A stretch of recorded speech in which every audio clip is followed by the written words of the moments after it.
মহিলাদের কোন জায়গা যদি সেজদা করা জায়েজ থাকতো, যদি জায়েজ করতো, আমার আল্লাহ তাবারক তাআলা প্রত্যেকটা বিবির প্রত্যেকটা স্বামীকে সেজদা দেওয়া প্রযোজ্য করতো। কথাকে বুঝতে পারলেন না?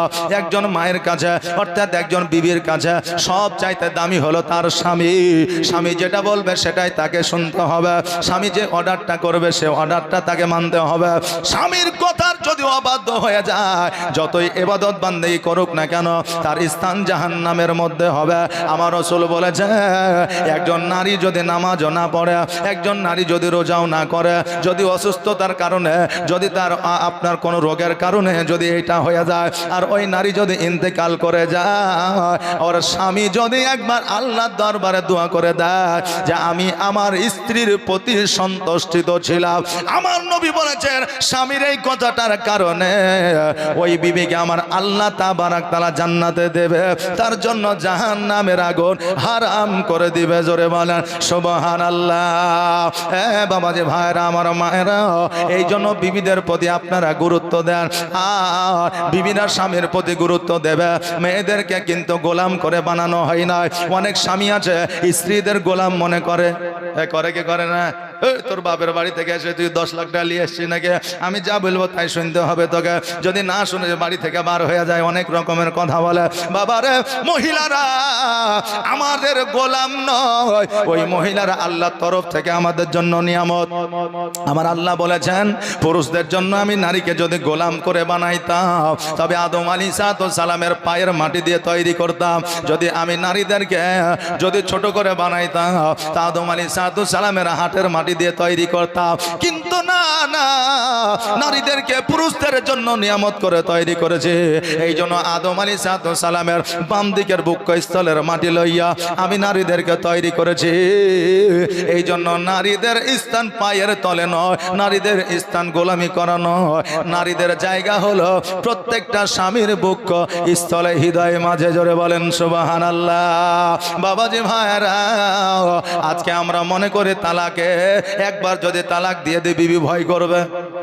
আমরা অনেকে মনে করি তালাকটাকে সহজ মনে করে, নামাজ পড়তে হবে এটা বুঝি না, রোজা করতে হবে এটা বুঝি না, শরীয়তে আইন কানুন নিয়ম কানুন বুঝি না। কিন্তু বাবার আগে রাগান্বিত হয়ে গেলে জলদি করে বিবিকে তালাক দিয়ে দিই। আর তালাক দেওয়ার পরে আবার 2 মাস পরে ওই বউয়ের অর্থাৎ ওই স্ত্রীর বাপের গিয়ে হাত ধরে বলে ভুল হয়ে গেছে, বিবি পাঠিয়ে দেন। বলে কি বলে না?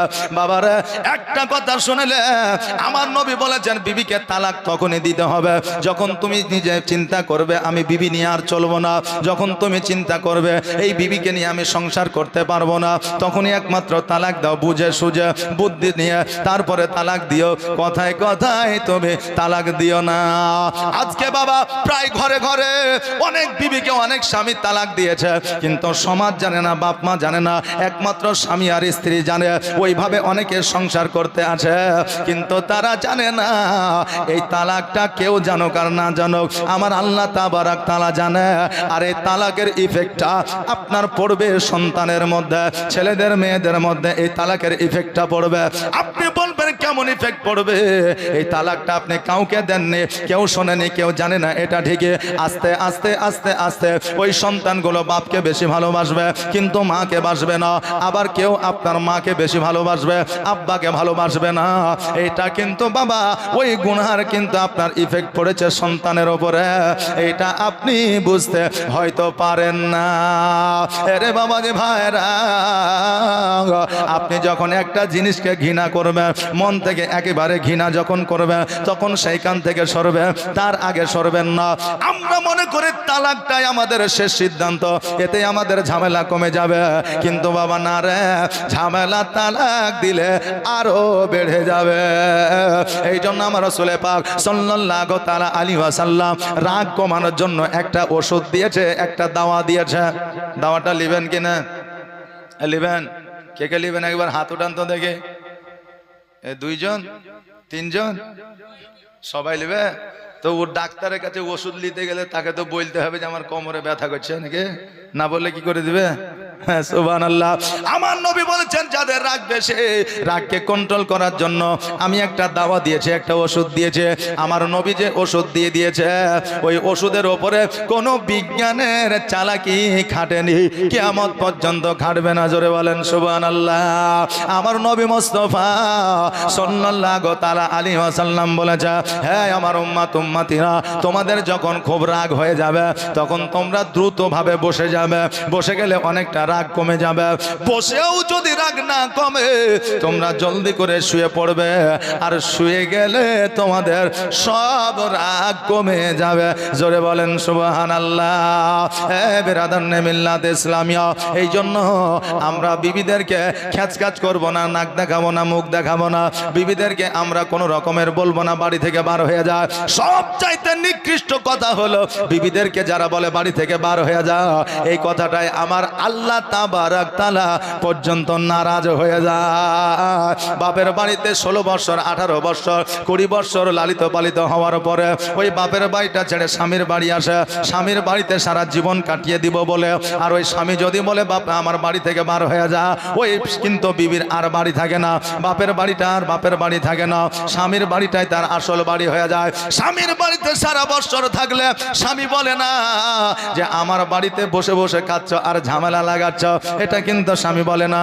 কিন্তু বাপের বাড়িতে যদি 3 মাস 4 মাস থাকা যায়, বাপ না বললেও, মা না বললেও, ভাই ভাবি বোন আত্মীয় স্বজন বলে তোর এতই চরিত্র খারাপ যে স্বামীর বাড়িতে ঝামেলা করে আমার বাড়িতে এসে ঝামেলা লাগিয়েছিস। অনেকে আছে বলে, কি বলে না। এই জন্য মা বোনেরা রে কষ্ট করে স্বামীর বাড়িতে থাকবে, আর স্বামীরা বলবে না বাড়ি থেকে বার হয়ে যায়। প্র্যাকটিক্যালি কিছু ওয়াজ আপনারা শুনে যান, জীবনী আপনাদের কাছে হবে, চিন্তা করিয়েন না। তবে এইরকম কিছু প্র্যাকটিক্যাল জ্ঞানের আমাদের দরকার আছে না নাই? আছে না নাই? আছে বাবা।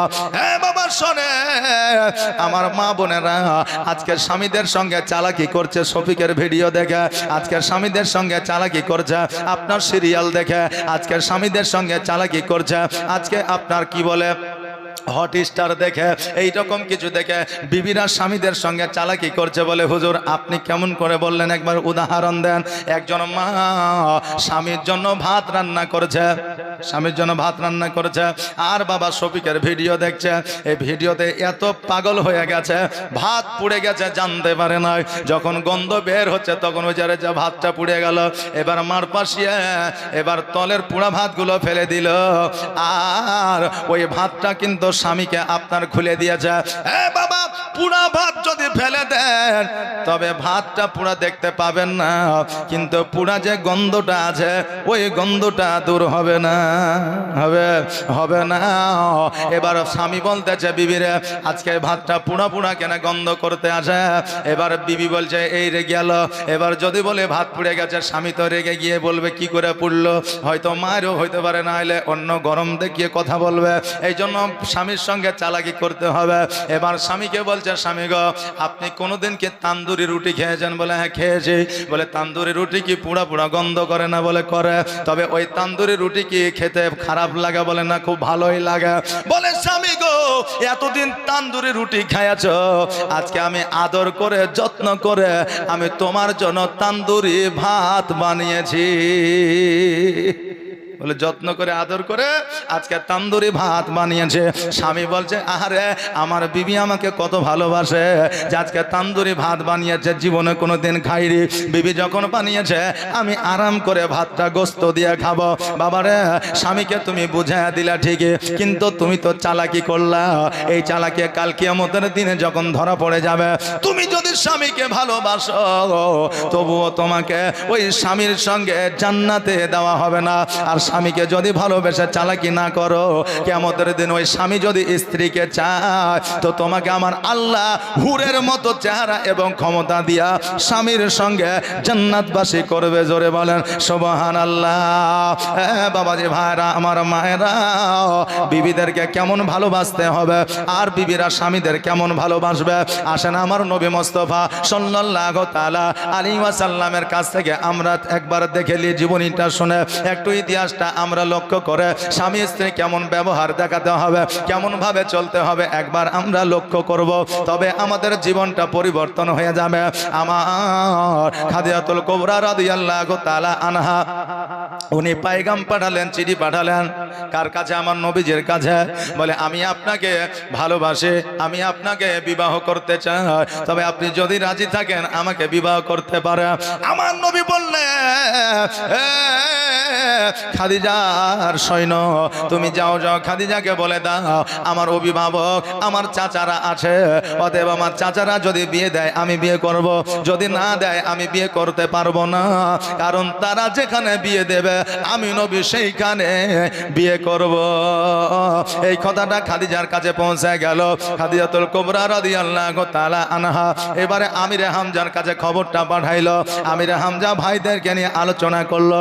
এবার তারা রাজি হইয়া গেল, যেহেতু খাদিজার 4টা সম্পদ আছে, অতএব খাদিজার সঙ্গে বিবাহ দিলে আমার নবীজির অভাব অনটন দূর হয়ে যাবে।